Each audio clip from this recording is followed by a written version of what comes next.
नमस्कार दोस्तों, स्वागत है मेरे YouTube channel the civil hub में। आज मैं आपके लिए लेके आया हूँ SSC JE civil engineering question Mahakumbh 2.0 live.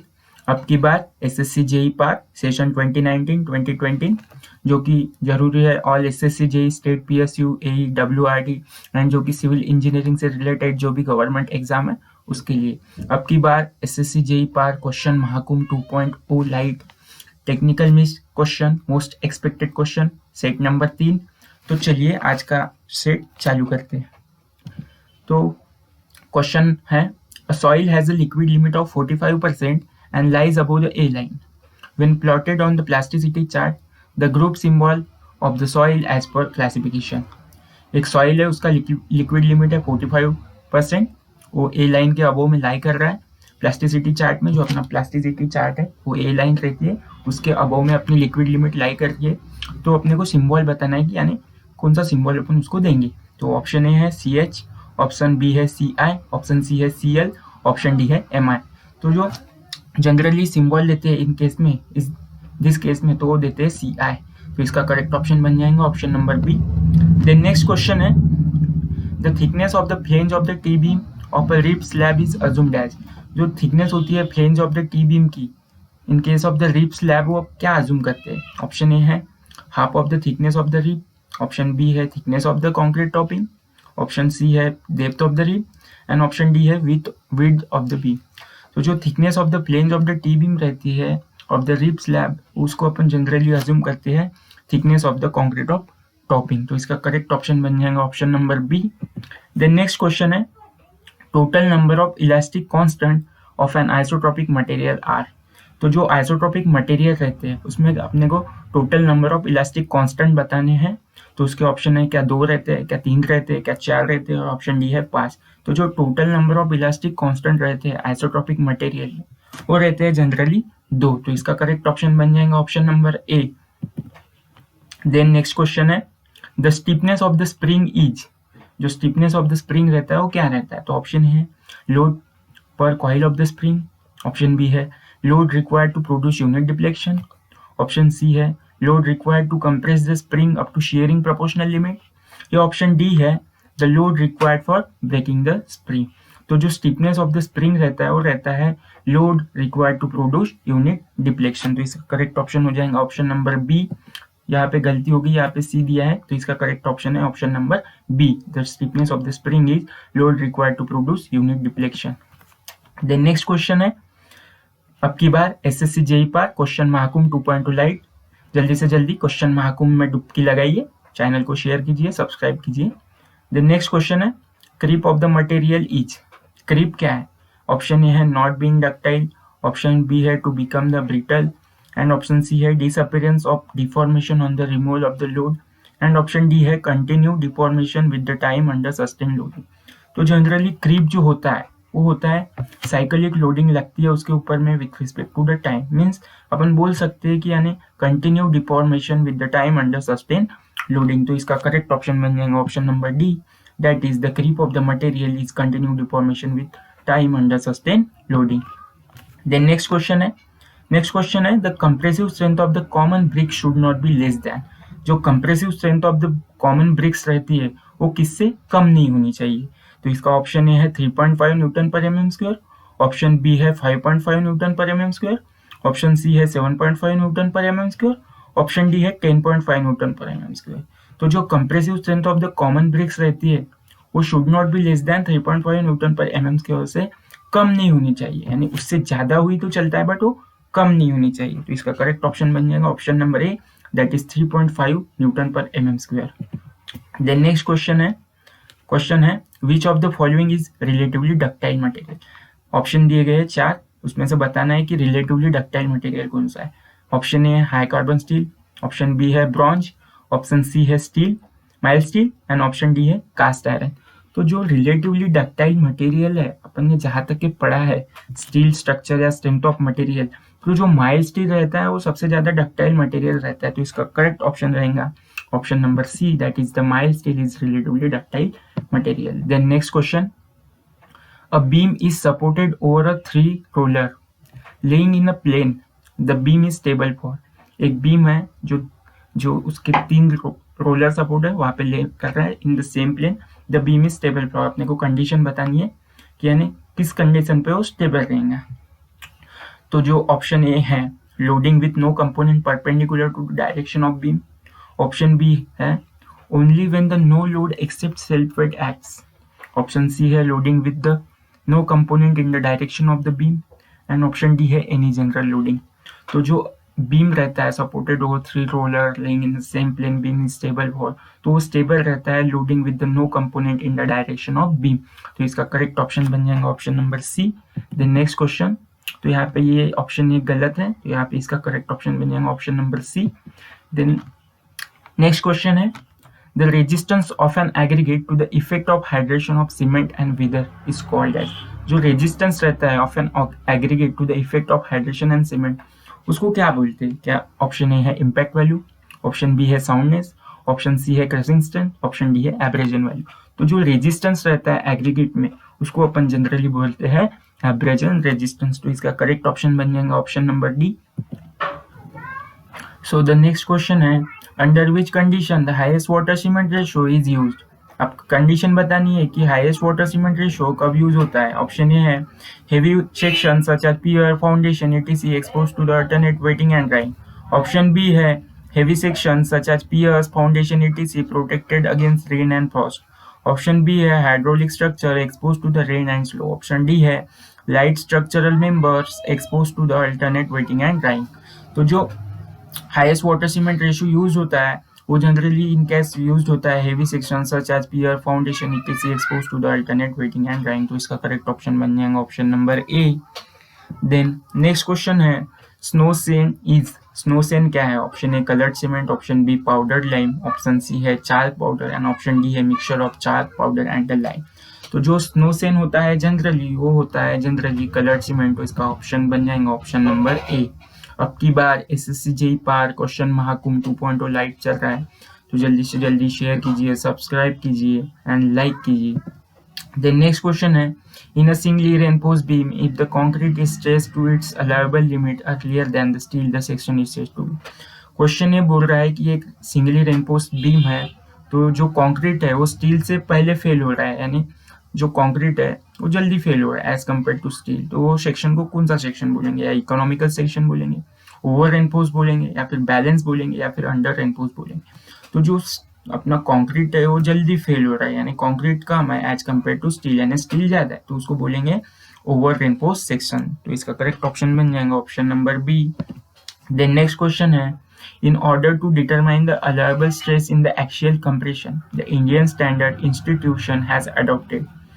Means question बोल रहा है कि अपने को डिटरमाइन करना है allowable stress in the axial compression, allowable stress in the axial compression determine करना है, तो उसके लिए इंडियन स्टैंडर्ड ने एक फार्मूला एडॉप्ट किया है। तो वो कौन सा फार्मूला एडॉप्ट किया है? तो ऑप्शन ए क्या रैंकिंग फार्मूला एडॉप्ट किया है, ऑप्शन बी है क्या सेकंड फार्मूला, ऑप्शन सी है Euler's formula and option D है पेरी-रॉबर्टसन।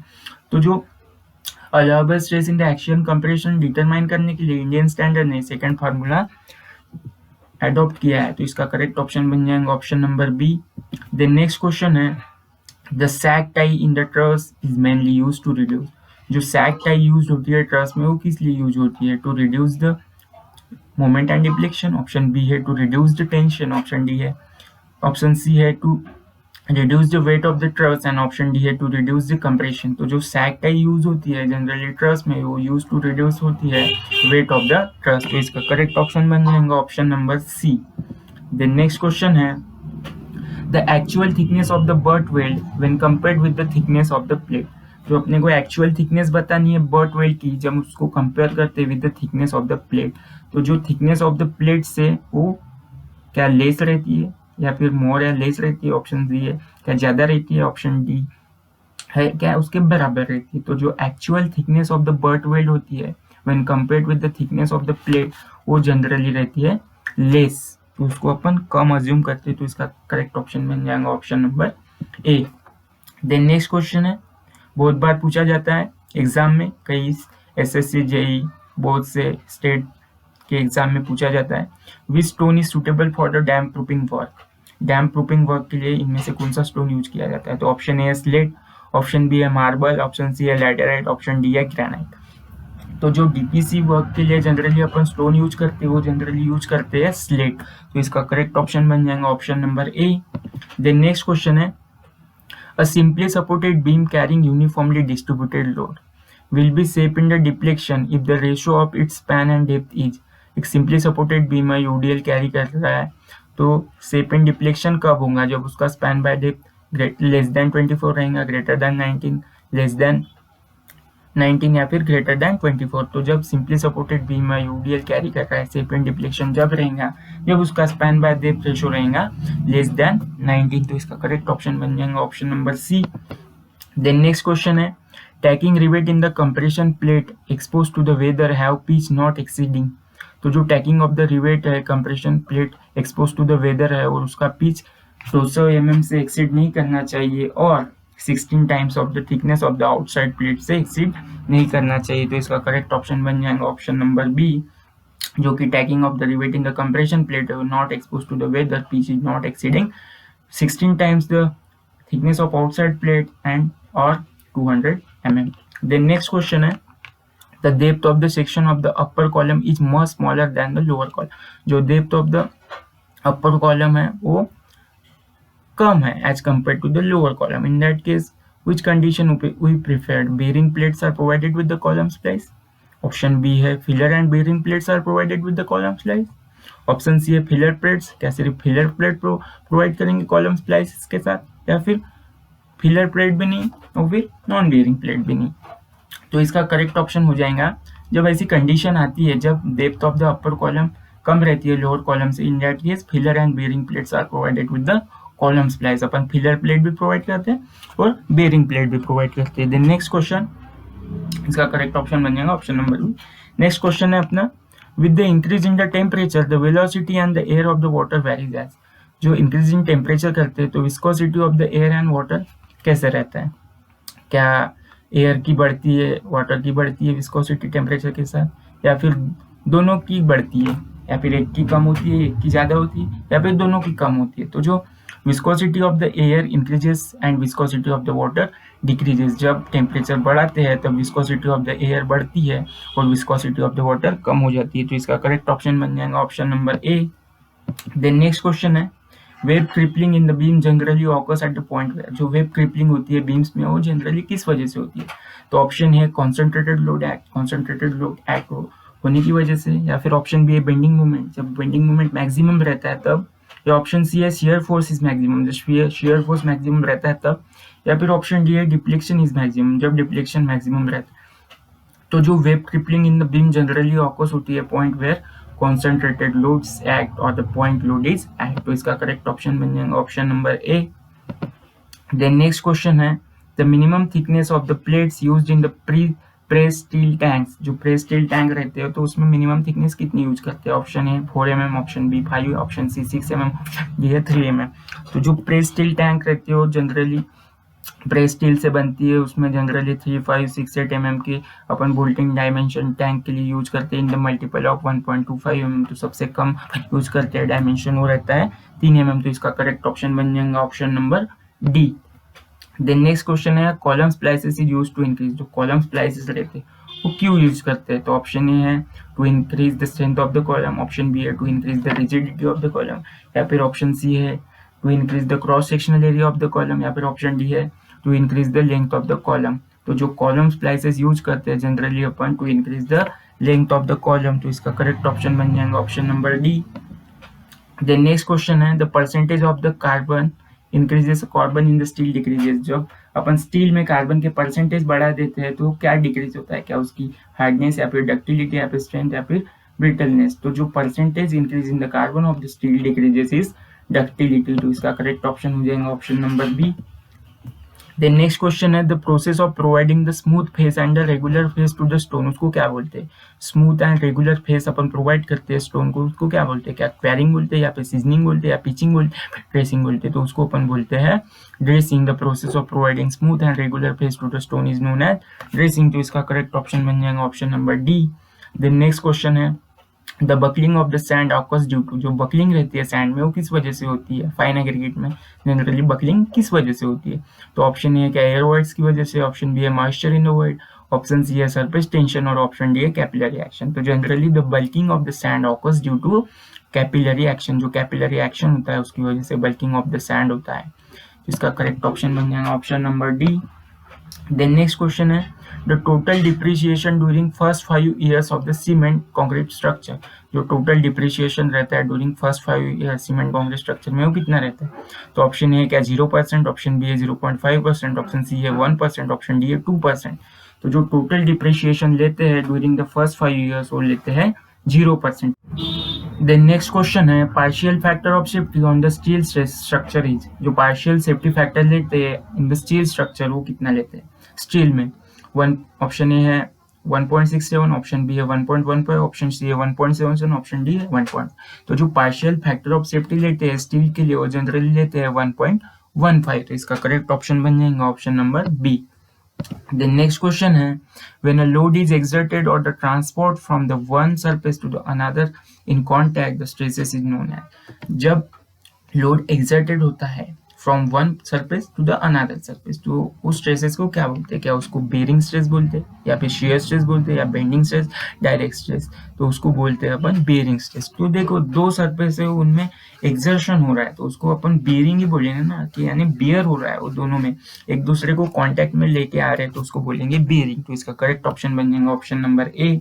देन नेक्स्ट क्वेश्चन है when a RCC footing is not extended in the plot of the neighboring house, the type of the footing prepared as। When RCC footing is not extended in the plot of neighboring house, the type of footing is prepared। Option A cellular footing, option B है inverted flat footing, option C है strap footing and option both A and B। जब ऐसी condition आती है कि यानी अपन extend नहीं कर सकते नेबर के प्लॉट में अपनी कॉलम, तो in that case we have to provide the strap footing. तो इसका करेक्ट ऑप्शन बन जाएगा option number C, that is strap footing. तो इसका करेक्ट ऑप्शन है सी। देन नेक्स्ट क्वेश्चन, इसी के साथ अपना ये सेट खत्म होता है, सेट नंबर 3। अब की बार एसएससी जेईई पार क्वेश्चन महाकुंभ 2.0 लाइट एमसीक्यू की स्पेशल सीरीज आप ही के लिए है। Thank you for watching the video. Please like, share and subscribe the video and press the notification bell so you get the new videos of my channel. So thank you so much for watching the video. Thank you so much.